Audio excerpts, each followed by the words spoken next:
ओम कालिकाय नमो नमः। छिन्न मस्ता भयंकरी प्रेतराजाय स्मरणम त्रैलोक्यम व्यापयतु संध्या घोर मंत्रम प्रकटया स्वाहा। कुछ कहानियां ऐसी होती हैं जिनका अंत तय नहीं होता। वे अंधेरे से शुरू होकर और गहरे अंधकार में डूब जाती हैं। ये कहानी भी ऐसी ही है।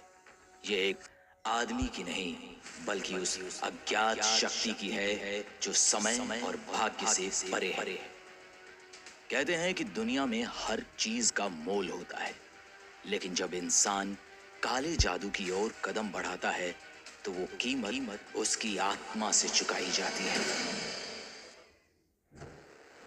आरव अग्निहोत्री, एक नाम जो अपने सपनों से आसमान छूना चाहता था, लेकिन शायद वो नहीं जानता था कि उसके कदम जमीन के नीचे की उसकी गहरी खाई की ओर बढ़ रहे हैं, जहां से कोई भी वापस नहीं आता।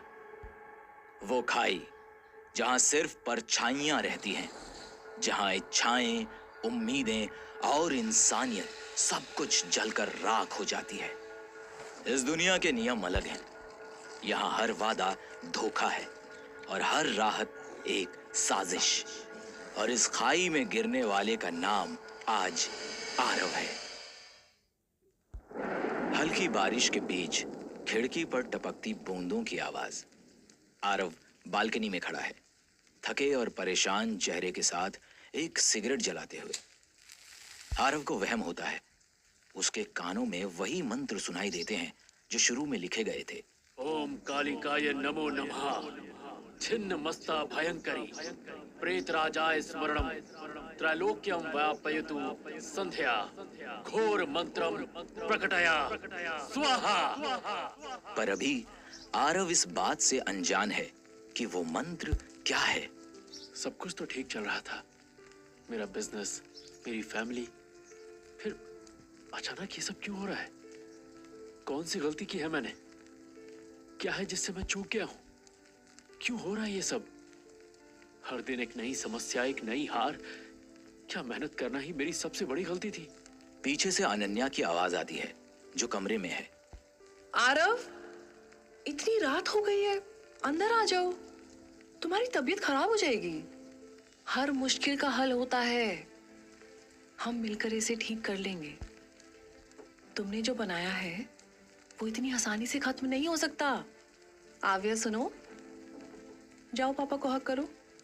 पापा सैड है। आरव उसकी तरफ मुड़कर देखता है, हल्के से मुस्कुराने की कोशिश करता है, लेकिन उसकी आंखों में दर्द छलकता है। कभी कभी लगता है कि मेरे हाथ से सब कुछ फिसल रहा है, ये बिजनेस, ये घर, सब कुछ। नहीं आरव, बस कभी कभी वक्त हमारा इम्तिहान लेता है। हम सब तुम्हारे साथ हैं और भरोसा रखो, ये वक्त भी कट जाएगा। आरव की 7 साल की बेटी आव्या आरव से लिपटते हुए कहती है, पापा आप मत रो, दादाजी स्टार बन के आपको दूर से देख रहे होंगे। आप रोएंगे तो दादाजी का स्टार टूट जाएगा। अगर आप मुझे ढेर सारी आइसक्रीम ला कर देंगे तो मैं भगवान जी को बोलूँगी कि आपकी और मम्मा की प्रॉब्लम सॉल्व कर दे। फिर वो आपकी और मम्मा की प्रॉब्लम सॉल्व कर देंगे। आरव बेटी को गोद में लेते हुए प्यार करता है और अनन्या की तरफ देखता है, लेकिन उसकी आंखों में निराशा साफ झलकती है। ऑफिस में आरव अपने डेस्क पर बैठा है और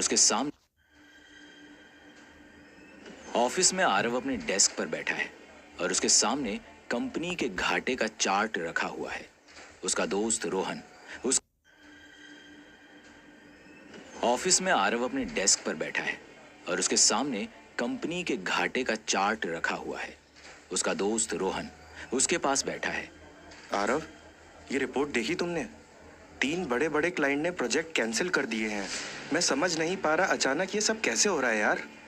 मैंने कभी नहीं सोचा था कि तुम्हारी कंपनी को ऐसा झटका लगेगा। हर प्रोजेक्ट फेल हो रहा है, क्लाइंट पीछे हट रहे हैं। कुछ अजीब लग रहा है आरव। अजीब क्या लग रहा है रोहन? ये सब मेरे फैसलों की ही गलती है। मैं इतना बड़ा बिजनेस संभाल ही नहीं पाया। शायद मैं ही नाकाम हो गया हूँ। अगर मैंने ठीक समय में ठीक फैसला लिया होता तो आज ये सब देखने की नौबत ही नहीं आती। लेकिन अब मेरी वजह से मेरी कंपनी, मेरे लोग, सब कुछ मेरे हाथों से छूट रहा है और मैं बस खड़ा खड़ा सब कुछ जाता हुआ देख रहा हूँ। मेरे कहने का वो मतलब नहीं था आरव, इसमें तुम्हारी कोई गलती नहीं है। तुम्हारे कहने का जो भी मतलब हो, गलती यहाँ मेरी ही है। मैंने ही बहुत गलतियां की हैं। सुनो आरव, मैं तुमसे कुछ कहना चाहता हूँ। एक रास्ता है, लेकिन मुझे नहीं पता कि तुम मानोगे या नहीं। रास्ता है? क्या मतलब? साफ साफ बोलो रोहन। देखो आरव, मैं नहीं जानता कि तुम इन बातों पर यकीन करते हो या नहीं, पर जो कुछ हो रहा है वो महज एक इत्तेफाक तो नहीं लगता।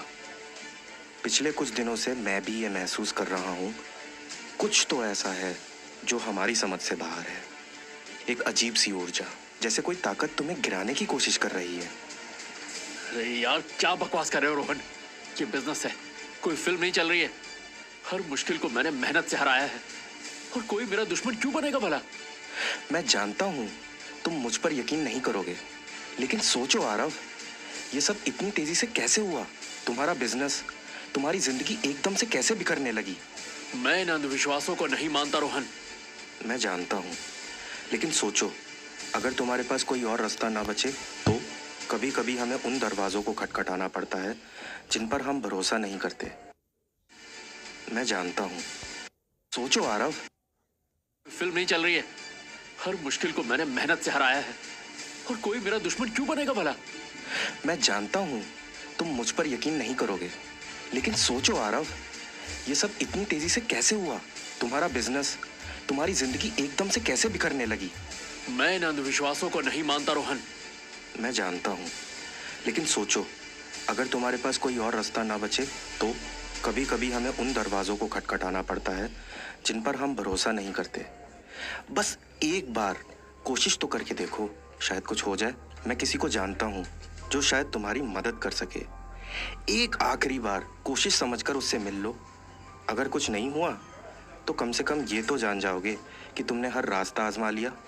कौन है ये और किस तरह की मदद कर सकता है? वो तुम्हें बताएगा कि तुम्हारी जिंदगी में कौन सी छिपी हुई ताकतें काम कर रही हैं। कल रात 11 बजे मेरे साथ एक बार चल लो, बस एक बार मिल लो, क्योंकि कुछ खोने को तो वैसे भी नहीं बचा रहा। लेकिन सवाल ये है कि आरव की जिंदगी में ये सब कैसे और क्यों आ गया? क्या ये महज संयोग है या फिर किसी अज्ञात ताकत का प्रकोप? क्या आरव ने किसी तांत्रिक को नाराज किया या फिर किसी ने उस पर ये अभिशाप डाला? काला जादू, जिसे तांत्रिक विद्या या तंत्र विद्या के नाम से भी जाना जाता है, एक ऐसी प्राचीन विद्या है जो अज्ञात और रहस्यमयी शक्तियों को वश में करने की कोशिश करती है। इसका अस्तित्व उतना ही पुराना है जितना मानव सभ्यता। दुनिया भर में अलग अलग संस्कृतियों में इसे अलग अलग नामों और विधियों से जाना जाता है।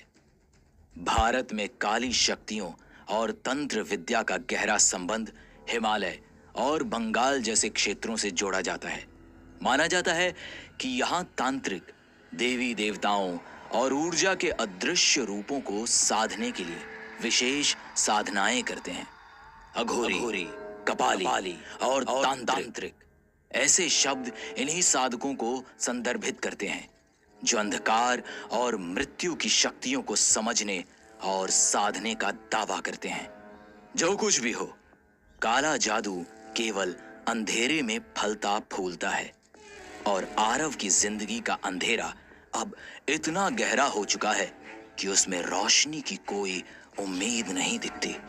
आरव के मन में पहली बार एक डरावना सवाल उठा।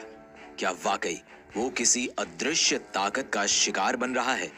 क्या ये सब महज संयोग था या फिर सच में कोई साया उसकी खुशियों पर कब्जा जमाने की कोशिश कर रहा था?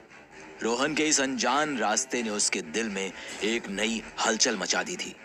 जवाब जानने की चाह और मन में छिपे डर के बीच आरव उलझ कर रह गया। अगले दिन की रात आने वाली थी, एक ऐसी रात जो आरव की जिंदगी की सबसे अजीब और खौफनाक रात साबित हो सकती थी। क्या आरव अपने भाग्य से बच पाएगा? जानने के लिए सुनते रहिए। वातावरण रहस्यमयी, चारों ओर एक अजीब सी आवाज, झोपड़ी के अंदर से गूंजती मंत्रों की आवाज सुनाई देती है। तांत्रिक ओम नमः शिवाय के साथ जटिल मंत्रों का जाप कर रहा है। हवन कुंड से उठता धुआं झोपड़ी से बाहर निकल रहा है।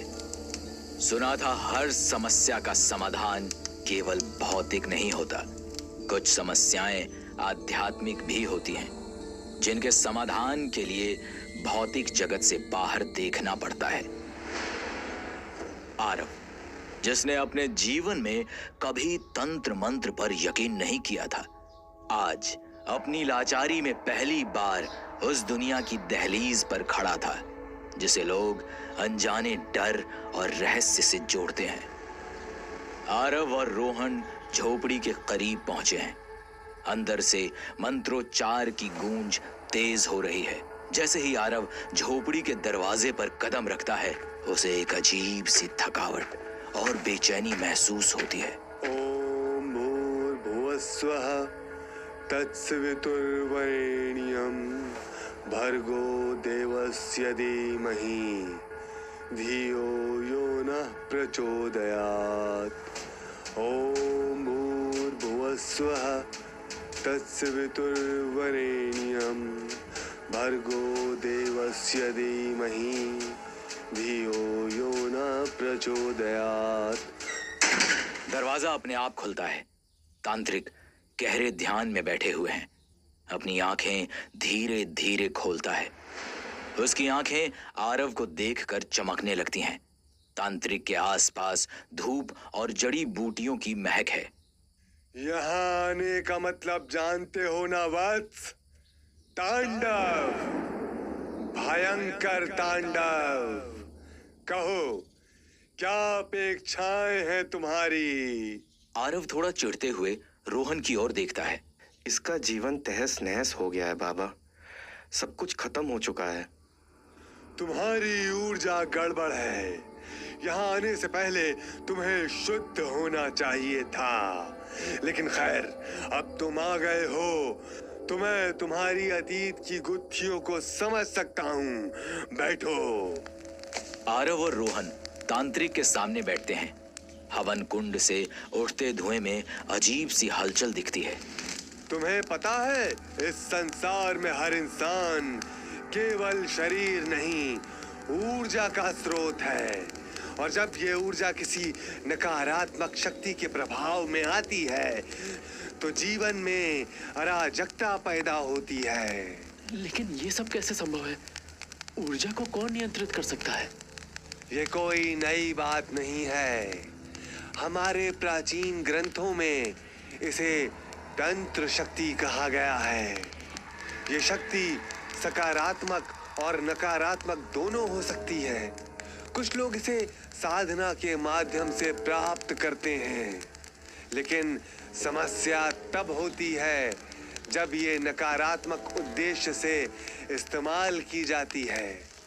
तुम्हारे व्यापार पर एक शक्तिशाली नकारात्मक ऊर्जा का प्रभाव है। इसे काला जादू कहते हैं। तांत्रिक का ये दावा सुनने में अविश्वसनीय लग सकता है, लेकिन तंत्र विद्या के सिद्धांत ऊर्जा के गहन अध्ययन पर आधारित है। भारत में तंत्र विद्या का उपयोग केवल अनिष्ट के लिए नहीं, बल्कि साधना, चिकित्सा और आध्यात्मिक उन्नति के लिए किया गया है। लेकिन जब कोई इसे दूसरों को नुकसान पहुंचाने के लिए इस्तेमाल करता है, तो इसे काला जादू का नाम दिया जाता है। काला जादू? लेकिन मैंने कभी किसी को नुकसान नहीं पहुंचाया, फिर कोई मेरे साथ ऐसा क्यों करेगा? ये जरूरी नहीं है कि तुम्हारी किसी गलती का परिणाम हो। ये जलन, ईर्ष्या या शक्ति के गलत उपयोग का नतीजा हो सकता है। कई बार लोग तुम्हारी सफलता से जलते हैं और कई बार ये केवल एक साधारण खेल होता है, शक्ति का। लेकिन याद रखना, नकारात्मक ऊर्जा तभी हावी होती है जब तुम्हारी आंतरिक ऊर्जा कमजोर हो। तंत्र शास्त्र में ऊर्जा को सबसे महत्वपूर्ण माना गया है। हर व्यक्ति की ऊर्जा को उसके चक्र नियंत्रित करते हैं। मूल आधार, स्वाधिष्ठान, मणिपुर और इसी तरह कई और। जब कोई व्यक्ति तनाव, भय या असुरक्षा के दौर से गुजरता है तो उसके चक्र कमजोर हो जाते हैं। ये कमजोर चक्र बाहरी नकारात्मक ऊर्जा को आकर्षित करते हैं। इसे ही तांत्रिक भाषा में ऊर्जा असंतुलन कहा जाता है। और जैसे कि मैं देख पा रहा हूं, तुम्हारी ऊर्जा असंतुलित है। तुम्हारा मणिपुर चक्र, जो आत्मविश्वास और शक्ति का केंद्र है, पूरी तरह से बाधित हो चुका है। यही कारण है कि तुम खुद को इतना कमजोर महसूस कर रहे हो कि इसे ठीक करने के लिए तुम्हें पहले अपने भीतर संतुलन लाना होगा। क्या ये संभव है? और अगर ये संभव है तो इसे ठीक करने में कितना समय लगेगा? समय तुम्हारी आस्था और प्रयास पर निर्भर करता है, लेकिन ये जान लो, हर उपचार का पहला चरण है विश्वास। अगर तुम खुद इस प्रक्रिया पर विश्वास नहीं कर सकते तो ये प्रक्रिया असफल होगी। तांत्रिक के शब्द सिर्फ आध्यात्मिक नहीं, मनोवैज्ञानिक भी थे। आधुनिक विज्ञान भी मानता है कि किसी भी उपचार का प्रभाव व्यक्ति के विश्वास और मानसिक स्थिति पर निर्भर करता है। इसे प्लेसिबो इफेक्ट कहते हैं, जहां सकारात्मक सोच के कारण उपचार अधिक प्रभावी हो जाता है। अब समय है अनुष्ठान का, लेकिन याद रखना, ये सिर्फ शुरुआत है। तुम्हारी ऊर्जा को संतुलित करना और नकारात्मक प्रभाव को समाप्त करना एक लंबी प्रक्रिया है। तांत्रिक मंत्र पढ़ते हुए कुछ चावल और काले तिल हवन कुंड में डालता है। वो आरव को अपनी हथेली खोलने के लिए कहता है। आरव की हथेली पर राख लगाकर तांत्रिक कुछ और मंत्र पढ़ता है। त्रिदलम त्रिगुणाकारम त्रिनेत्रम चा त्रियायुगम त्रिजनम पाप संहारम इक बिल्वम शिवार्पणम ओम ऐं श्रीं ग्लीं लक्ष्मी कुबेराय सर्व बाधा उच्चाटय फट। ये राख तुम्हारे चारों ओर सुरक्षा कवच बनाएगी। इसे हमेशा अपने पास रखना। ये नकारात्मक ऊर्जा को रोकने का पहला कदम है। लेकिन क्या ये काफी है? नहीं, ये सिर्फ पहला कदम है। तुम्हें अपनी आंतरिक ऊर्जा को पुनः जागृत करना होगा।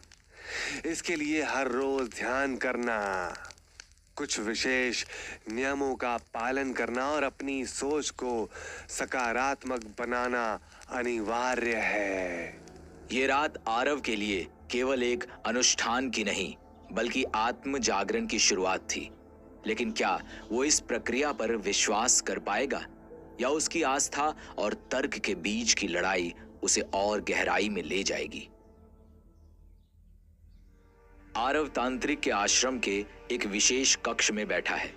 चारों ओर दीवारों पर प्राचीन यंत्र बने हुए हैं। कक्ष के बीच एक मंडल बना हुआ है, जिसके चारों ओर दीपक जल रहे हैं। वातावरण में धूप, कपूर और जड़ी बूटियों की गंध फैली हुई है।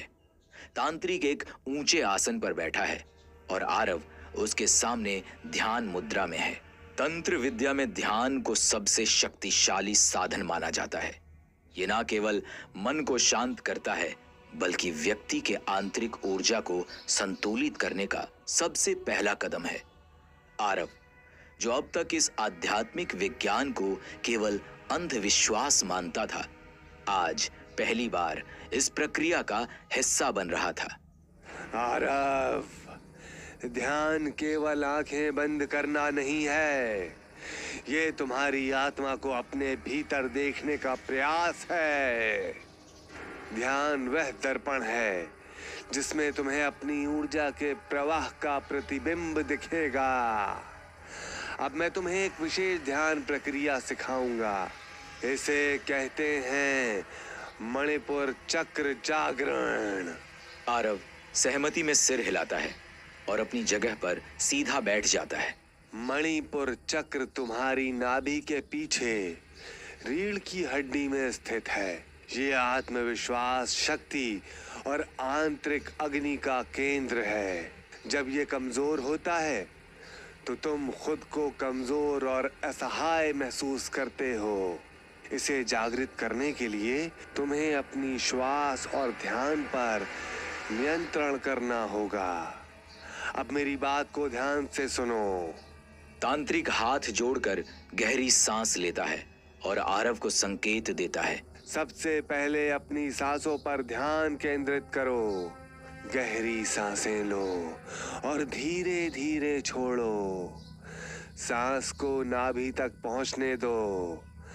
महसूस करो कि हर श्वास के साथ तुम्हारे भीतर एक रोशनी फैल रही है।